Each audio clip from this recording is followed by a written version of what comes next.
¿Cómo están? Muy buenos días. Con ustedes, Darío Alarcón Hunter, una vez más, para complementar lo que ya tratamos hace un par de semanas sobre los gráficos de control.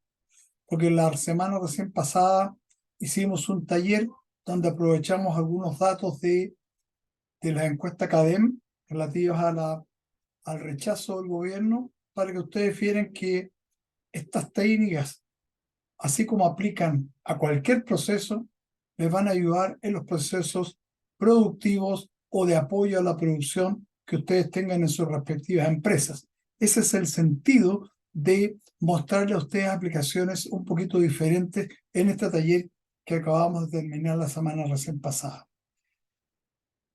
Y para eso vamos a conversar hoy día un tema, como ya les dije, complementario. ¿Por qué razón? Porque la vez anterior nosotros conversamos sobre los gráficos de control, pero de valores individuales. Pero, ¿qué pasa si yo tomo esos valores individuales y me doy cuenta que, por ejemplo, en un proceso tienen una frecuencia segundo a segundo? Indudablemente que eso es una complicación. No puedo tomar los datos individuales, porque tendría que analizar a lo mejor un espacio de una hora para tener 60 datos, o a lo mejor un día, y en un día tengo 3.600 datos. Entonces, no es tan fácil tomar una decisión de ese estilo. ¿Se fijan ustedes? Entonces, por esa razón es que vamos a ver hoy día el tema de los datos agrupados. Y solamente para recordarles un poco en qué es lo que estábamos, nosotros hemos visto que gráficos de control son, los tradicionales son 7. Nosotros nos vamos a referir solamente a los gráficos de control relativos a variables continuas.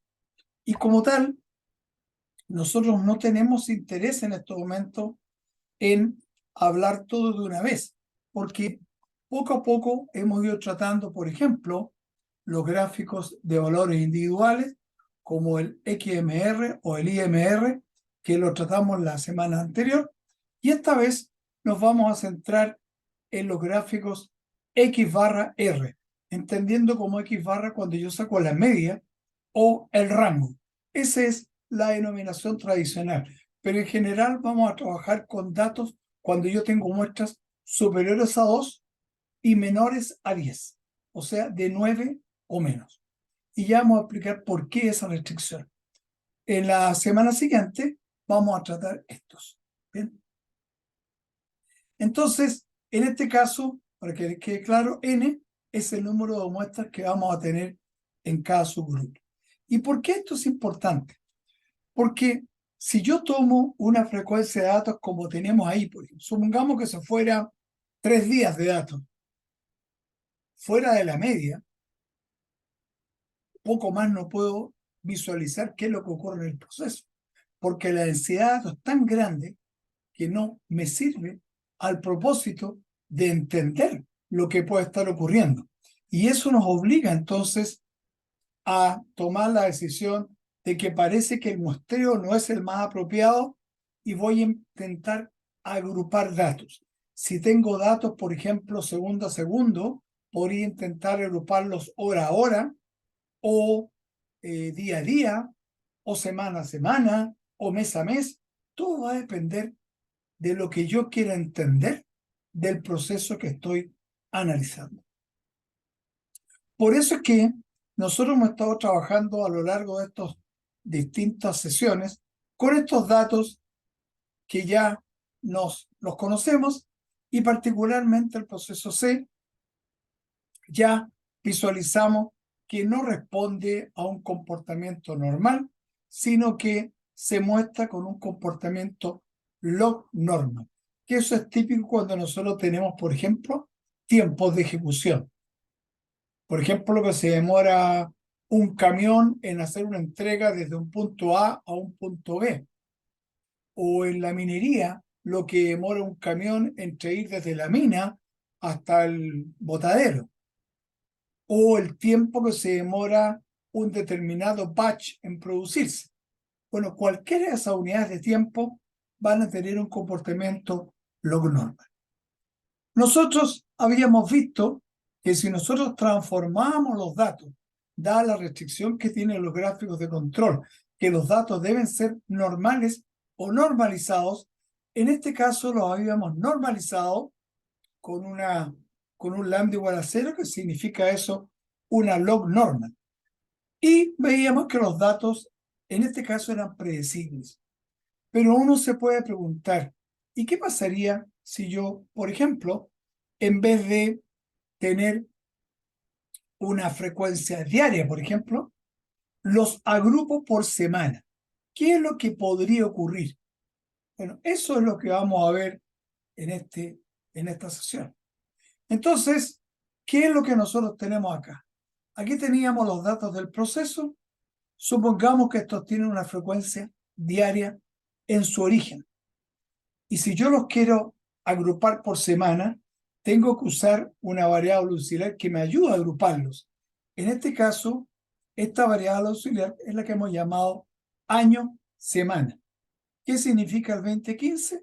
Que esta es la semana 15 del año 2020.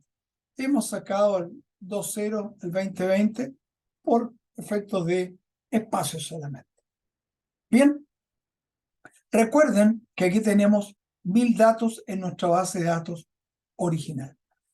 Pero, ¿qué es lo que yo quiero hacer entonces?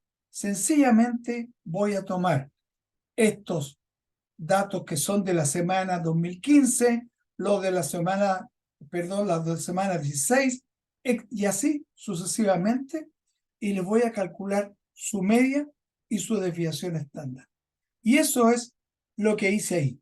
Entonces, aquí tenemos en la semana 15 la media y la desviación estándar de 6 datos. ¿Por qué 6?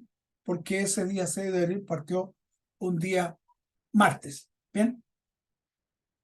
Y la semana 16 ya tenemos 7 datos y así sucesivamente.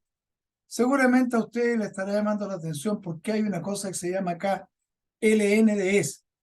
Aquí yo puse el logaritmo natural de la desviación estándar, por algo que les voy a explicar en un ratito más. Entonces, sencillamente aquí yo tengo la semana 21 del año 2020, donde la media semanal es de 53,6 y la desviación estándar semanal es de 25,7. Bien. Entonces, lo único que hicimos con los datos fue agruparlos en media y desviación estándar semanal. Y para eso usamos esta variable auxiliar que nos permitió hacer esa operación, en este caso, en el software estadístico. Por lo tanto, aquí ya dejo de tener 1000 datos. Paso a tener, me parece que son 144 datos. Lo primero que a mí me interesa saber es ver si esos datos muestreados están en control estadístico, tanto en media como en desviación estándar. Y para eso lo primero que tengo que hacer es ver si los datos obedecen a una distribución normal. ¿Qué es lo que hemos hecho acá?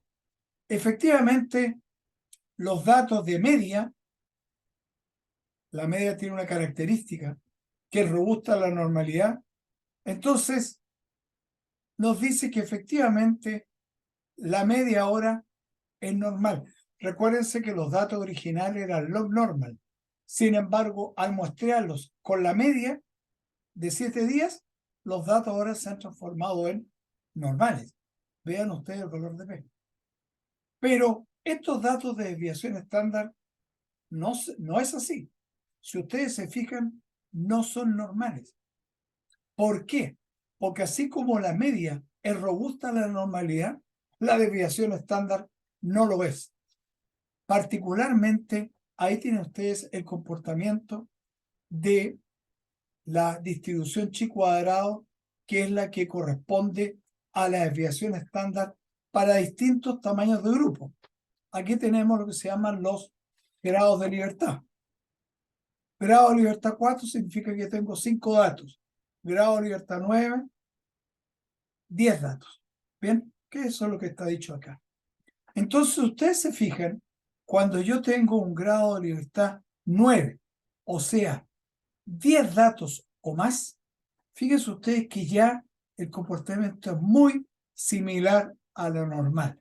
De hecho, es como justo ahí la interfase donde se considera que con valores de muestra superiores a 9, el comportamiento de la distribución es razonablemente normal. Y es por eso que, dada la restricción que nosotros tenemos para poder trabajar con el gráfico de control de datos normales, nos vemos en la obligación de usar el logaritmo natural de la desviación estándar, y eso es lo que teníamos acá, que yo ya les había mostrado, y ahí vemos que el logaritmo natural de la desviación estándar sí es normal. ¿Se fijan ustedes? Entonces, yo puedo ahora representar en un gráfico de control el logaritmo natural de la desviación estándar.